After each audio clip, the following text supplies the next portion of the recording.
Bismillahirrahmanirrahim. Aisha radiallahu anha, the mother of the faithful believers, the commencement of the divine revelation to Allah's Messenger was in the form of good righteous true dreams, which came true like bright daylight, and then the love of seclusion was bestowed upon him. He used to go in seclusion in the cave of Hira, where he used to worship Allah alone continuously for many nights before returning to or his desire to see his family. He used to take with him the journey food for the stay and then come back to his wife Khadija to take his food likewise again till suddenly the truth descended upon him while he was in the cave of Hira. The angel came to him and asked him to read. The Prophet ﷺ replied, "I do not know how to read." The Prophet added, "Then the angel caught me forcefully and pressed me so hard that I could not bear it anymore. He then released me and again asked me to read, and I replied, I do not know how to read.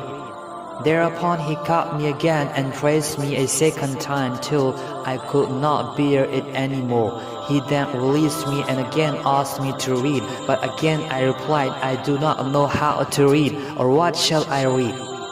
Thereupon he caught me for the third time and praised me and then released me and said, Read in the name of your Lord, who has created all that exists, has created a man from a clod, a piece of thick coagulated blood. Read, and your Lord is the most generous." The Allah's Messenger returned with the revelation and with his heart beating severely. Then he went to Khadija bint Khalid radiallahu anha and said, "Cover me, cover me." They covered him till his fear was over, and after that he told Khadija radiallahu anha everything that had happened and said, "I fear that something may happen to me." Khadija replied, "Never, by Allah, Allah will never disgrace you. You keep good relations with your kith and kin. Help the poor and the destitute, serve your guests generously, and assist the desiring calamity afflicted ones." Khadija radiallahu anha then accompanied him to her cousin Raqqa bin Nufil bin Asad bin Abdul Uzza, who during the period of ignorance became a Christian and used to write the writing with Hebrew letters. He would write from the Gospel in Hebrew as much as Allah wished him to write. He was an old man and had lost his eyesight. Khadija said to Raqqa, "Listen to the story of your nephew." "O my cousin," Raqqa asked, "O my nephew, what have you seen?" Allah's Messenger described whatever he had seen. Raqqa said, "This is the same one who keeps the secrets, Angel Jibril, whom Allah had sent to Musa. I wish I were young and could live up to the time when your people would turn you out." Allah's Messenger asked, "Will they drive me out?" Raqqa replied in the affirmative and said, "Anyone man who came with something similar to what you had brought was treated with hostility, and if I should remain alive till the day when you will be thrown out, then I would support you strongly." But after a few days Raqqa died, and then divine revelation was also paused for a while.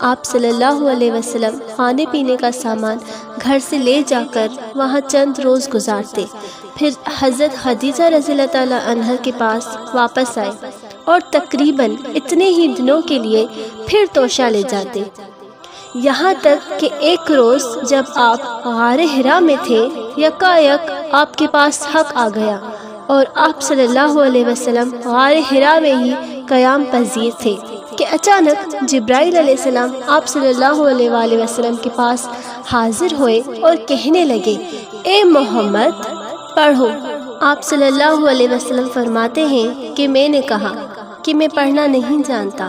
آپ صلی اللہ علیہ وسلم فرماتے ہیں کہ فرشتے نے مجھے پکڑ کر اتنے زور سے بھینچا کہ میری طاقت جواب دے گئی، پھر مجھے چھوڑ کر کہا کہ پڑھو۔ میں نے پھر وہی جواب دیا کہ میں پڑھا ہوا نہیں ہوں۔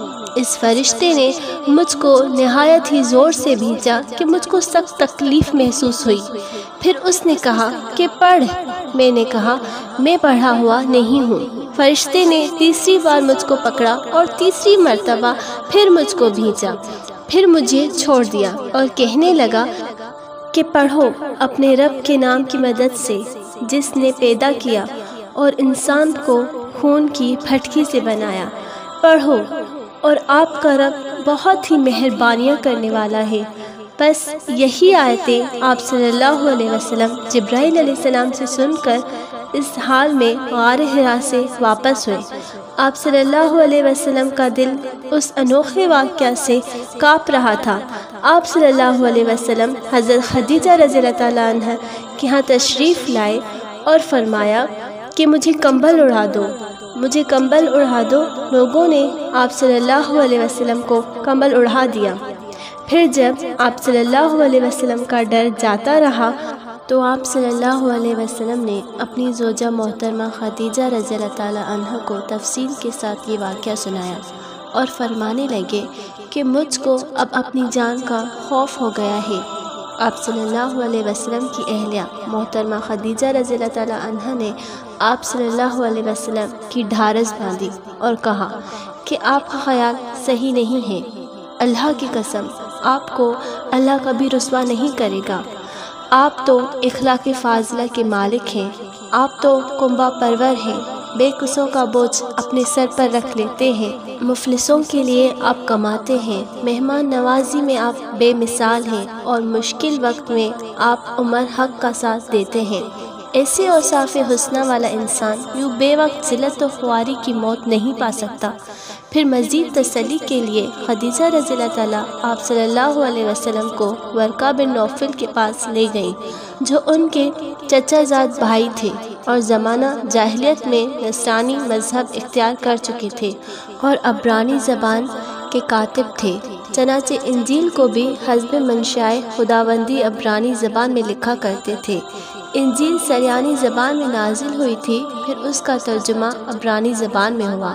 ورقہ اس کو لکھتے تھے، وہ بہت بوڑھے ہو گئے تھے، یہاں تک کہ ان کی بینائی بھی رخصت ہو چکی تھی۔ خدیجہ رضی اللہ تعالیٰ نے ان کے سامنے آپ صلی اللہ علیہ وسلم کے حالات بیان کیے اور کہا کہ اے چچا زاد بھائی، اپنے بھتیجے محمد صلی اللہ علیہ وسلم کی زبانی ذرا ان کی کیفیت سے سن لیجئے۔ وہ بولے کہ بھتیجے، آپ نے جو کچھ دیکھا ان کی تفصیل سناؤ۔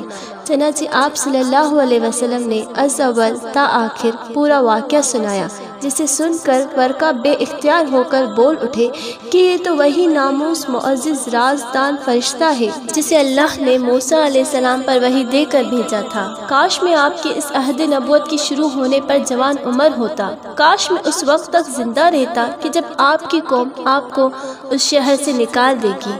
رسول اللہ صلی اللہ علیہ وآلہ وسلم نے یہ سن کر تعجب سے پوچھا کہ کیا وہ لوگ مجھ کو نکال دیں گے، حالانکہ میں تو ان میں سے صادق و امین و مقبول ہوں۔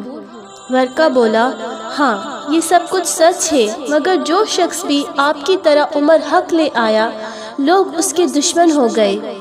اگر مجھے آپ کی نبوت کا وہ زمانہ مل جائے تو میں آپ کی پوری مدد کروں گا۔